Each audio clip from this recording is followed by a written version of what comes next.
कमाना चाहिए आदमी, कमाना चाहिए। कमाने के लिए नौकरी भी तो होनी चाहिए। ये गरीबों सरकार है कांग्रेस जो है, और बीजेपी वो अमीरों की है। ऐसे कैसे कह सकते हैं आप? सब है, सबको पता है तो। लेकिन जादूगर तो जादूगर ही है, जो अभी तक 5 साल तक उन्होंने अपनी सरकार खींची है वो अपने जादू से खींची है। जैसे हम कट्टर बीजेपी के, हम नहीं देंगे उनको वोट। नमस्कार दोस्तों, पॉलिटिक्स की टीम मध्य प्रदेश और राजस्थान पहुंच चुकी है। जमीन पर जनता के चुनावी मुद्दे क्या हैं, उसका इरादा क्या है, यही सब जानने समझने के लिए हमारी टीम मैदान में उतर चुकी है।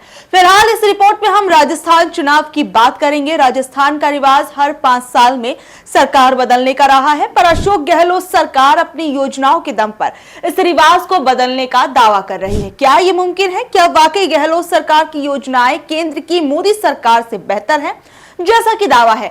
और क्या ये योजनाएं गेम चेंजर है? हमारी टीम ने इन्हीं सब सवालों का जवाब तलाशा। सबसे पहले कुछ योजनाओं की बात करते हैं जिन्हें गहलोत सरकार गेम चेंजर बता रही है। चिरंजीवी मुफ्त बीमा योजना, ये एक स्वास्थ्य बीमा स्कीम है जिसका प्रचार प्रसार गहलोत सरकार ने जोर शोर से किया। इस योजना में 25 लाख रुपए तक के मुफ्त इलाज की सुविधा है। कांग्रेस सरकार ने इसे 5 लाख से शुरू करके 25 लाख तक पहुंचा दिया। सबसे अहम बात है कि इस योजना के तहत सरकारी ही नहीं प्राइवेट अस्पतालों में भी लोगों का इलाज होता है।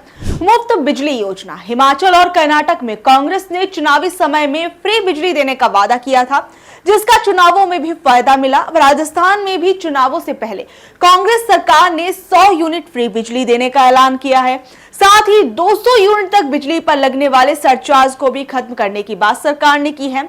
ओल्ड पेंशन योजना, ओपीएस की मांग को लेकर बीजेपी सरकार को बार बार विरोध झेलना पड़ रहा है। वहीं 2004 में बंद हुई ओल्ड पेंशन स्कीम को कांग्रेस ने अपने कई राज्यों में लागू कर दिया है। हिमाचल प्रदेश और कर्नाटक चुनावों में उसने इसका सीधा फायदा लिया है। गहलोत सरकार ने भी राजस्थान में ओपीएस लागू कर दिया। लाखों कर्मचारियों से जुड़ी इस स्कीम को लेकर कांग्रेस का दावा है कि अगर उसकी सरकार रिपीट नहीं हुई तो बीजेपी ओपीएस को बंद कर देगी। बस किराए में महिलाओं को छूट और मुफ्त स्मार्टफोन वितरण, गहलोत सरकार ने महिलाओं को रोडवेज की सभी श्रेणी की बसों में 50% छूट देने का ऐलान किया है। साथ ही महिलाओं को मुफ्त में स्मार्टफोन भी दिया। यही नहीं, 3 वर्षों तक फ्री इंटरनेट सुविधा भी दी। गहलोत सरकार की ये कुछ योजनाएं हैं जिनके आधार पर वो चुनावों में जीतने की उम्मीद कर रही है। अब लोग इन योजनाओं के बारे में क्या कुछ कहते हैं वो देखिए। 5 साल में कैसा काम हुआ? बढ़िया काम हुआ सब गहलोत का। क्या काम बढ़िया हुआ है? क्यों? चिरंजीवी योजना कर दी, 25 लाख का तो पेंशन कर दिया, गेहूँ मिल रहे हैं और क्या मिल रहे हैं। गहलोत ये मोदी ने क्या करा ना बताओ, जाति छुआ और कुछ भी नहीं कराया। फोन दे दिया ना, फोन दे दिया। हाँ, फोन दे दिया। सारा काम गहलोत ने बढ़िया कराया। हम तो गहलोत कह देंगे, दोबारा सरकार गहलोत के ले आएंगे। कई बीमारियां ऐसी हो जाती है लोगों को कि उनके घर मकान दुकान जेवर सब कुछ बिक जाता है, वो फ्री हो चुका है उसके लिए, तो उसकी बीमारी पे भी ध्यान दिया जा रहा है। अभी ट्रॉमा के बगल में एसएमएस का एक नया और मेडिकल कॉलेज बिल्कुल बना दिया है, मतलब प्राइवेट जैसा बना दिया है बिल्कुल उसको।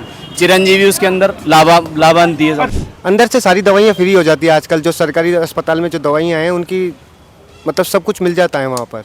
अच्छा। बाहर से लेने की कुछ दिक्कत ही नहीं आती हमको। थोड़ी बहुत जो होती है एक दो दवाइयाँ वो बाहर से डॉक्टर बता देते हैं, वो ले लेते हैं हम। लेकिन कई दफा तो सुनने में आता है ना कि अस्पताल के अंदर तो दवाइयाँ मिलती नहीं है, ताकि आप जैसे दुकानदार लोग हैं उनको ज़्यादा फायदा हो। अस्पतालों में कहाँ मिलती है दवाइयाँ? नहीं, आजकल है, पूरी फैसिलिटी है। जो मिल जाती है वो बाहर की दवाइयाँ लिखते नहीं। जो मुख्यमंत्री साहब उन्होंने कहा हुआ है डॉक्टरों को कि आपको सारी दवाइयाँ अंदर की ही लिखनी है, बाहर की एक भी दवाइयाँ नहीं लिखनी है। तो वो लिख लिए, डर के हमारे कोई भी नहीं लिखता। अच्छा। बाहर की दवाइयाँ ये वो भी, हाँ, जो लिखते हैं ना वो पर्चियों के कभी कभार जैसे जो इमरजेंसी होता है कि भाई क्रॉस नहीं करा उस पर, ये बाहर से ले लेते हैं, वो वैसे बता देते हैं। अब बात चुनावी रेवड़ियों की। पिछले कुछ सालों से मुफ्त में दी जाने वाली सुविधा चुनावी लड़ाई का अभिन्न हिस्सा बन गई है। पक्ष विपक्ष अपनी सुविधा अनुसार इसके फायदे नुकसान गिनवाते हैं, लेकिन मुफ्त की चीजों पर अपनी राय बनाने से पहले शायद आपको ये समझना चाहिए कि ये दी क्यों जाती है। मुफ्त की चीजों के लिए मुफ्तखोरी, मुफ्त की रेवड़ी जैसी शब्दावली का इस्तेमाल किया जाता है, लेकिन भारत एक कल्याणकारी राज्य है। ऐसे में जो सक्षम नहीं है उन्हें सरकार से मुफ्त शिक्षा, मुफ्त इलाज, मुफ्त राशन लेने का अधिकार है ताकि वे गरिमापूर्ण जीवन जी सके। वैसे तो सरकारी खजाना जनता के टैक्स से भरता है, है। गरीब से गरीब आदमी भी टैक्स देता है। एक माचिस खरीदने से जुड़ा टैक्स भी सरकारी खजाने में जाता है, यानी जिसे मुफ्त कहा जाता है वो जनता का ही पैसा है। अमीरों का लाखों करोड़ों रुपए का कर्जा माफ करने वाली सरकार अगर जनता के पैसे से जनता को सुविधाएं देती है तो इसमें एहसान क्यों माना जाता है? अब लोगों की राय इस पर क्या क्या है वो जरूर सुनिए। आपने जो बात कही, फ्री का माल क्या होता है ये बताइए। आपको तो फ्री को चाहिए ना, आपको क्या चाहिए? कमाना चाहिए आदमी, कमाने के लिए नौकरी भी तो होनी चाहिए। कमाने के लिए, अरे सुनिए सही, कमाने के लिए नौकरी भी तो होनी चाहिए ना। नौकरी है, सबको नौकरी मिलती है कि हिंदुस्तान में सबको नौकरी है क्या? मिलनी चाहिए कि नहीं मिलनी? ये बताओ, आपको सबको नौकरी मिलती है? मिलनी चाहिए कि नहीं? मैं आपसे अर्ज कर रहा हूँ, सबको नौकरी मिलती है क्या? सबको मिलनी चाहिए कि नहीं मिलनी चाहिए? एक बार तो फिर धंधा कौन करेगा? सबको नौकरी मिल जाएगी। चलिए, लोग हैं वो कहते हैं कि मुफ्त खोर हो गए, मुफ्त में कोई दे देता है तो ये लोग खुश हो जाते हैं। उनने महंगाई ना करी, आज महंगाई कितने हो रही है, मुफ्त खोर करिए कोई। ये गरीबों के लिए सहायता दे रहे हैं तो मुफ्त खोर ना मानी जाए, ये सत्यता की बात मानी जाए। लेकिन टीवी मीडिया आप लोग देखते होंगे, कई लोग जो कहते हैं मुफ्त खोरी कर रहे हैं, मुफ्त में दे रहे हैं। ये गरीबों की सरकार है कांग्रेस जो है, और बीजेपी वो अमीरों की है। ऐसे कैसे कह सकते हैं आप? सब है, सबको पता है तो। कैसे नहीं, क्यों लगता है आपको ऐसा? लगता है क्यों, सारा कुछ है जो भी है।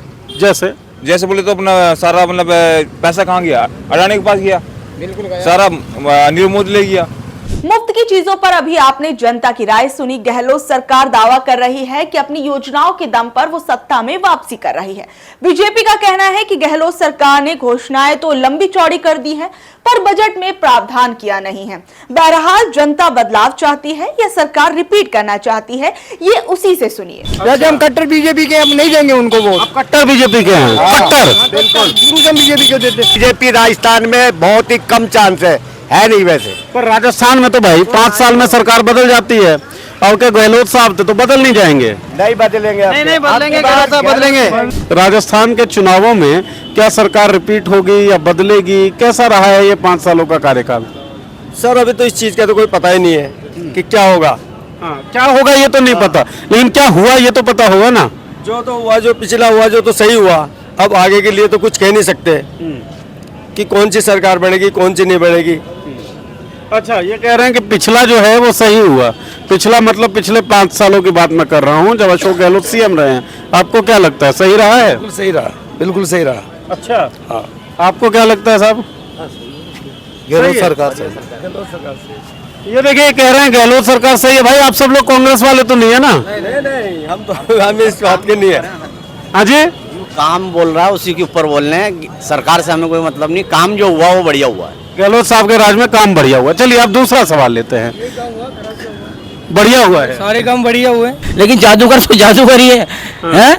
जो अभी तक 5 साल तक उन्होंने अपनी सरकार खींची है वो अपने जादू से खींची है। नहीं तो इनकी सरकार तो आज के 3 साल पहले लॉकडाउन के अंदर, उस टाइम पे गिराने के अंदर से सब, और अभी का माहौल देखते हुए मेरा ही नहीं औरों का भी है इस चीज का विचार कि ये सरकार रिपीट आनी चाहिए। राजस्थान की जनता 1993 के बाद से हर 5 साल में सरकार बदलती है, पर क्या इस बार ये इतिहास बदलेगा? इसका जवाब तो 3 दिसंबर को नतीजे आने पर ही मिलेगा। लेकिन 200 सीटों में ये चुनाव 2024 के लोकसभा चुनाव का रंग जरूर तय करेगा, इसमें कोई शक नहीं है। बाकी आप लोग इस पूरी रिपोर्ट पर क्या कुछ कहेंगे, नीचे दिए गए कमेंट बॉक्स में जरूर बताइएगा। और ऐसे ही अपडेट से जुड़े रहने के लिए देखते रहिए मॉलिटिक्स।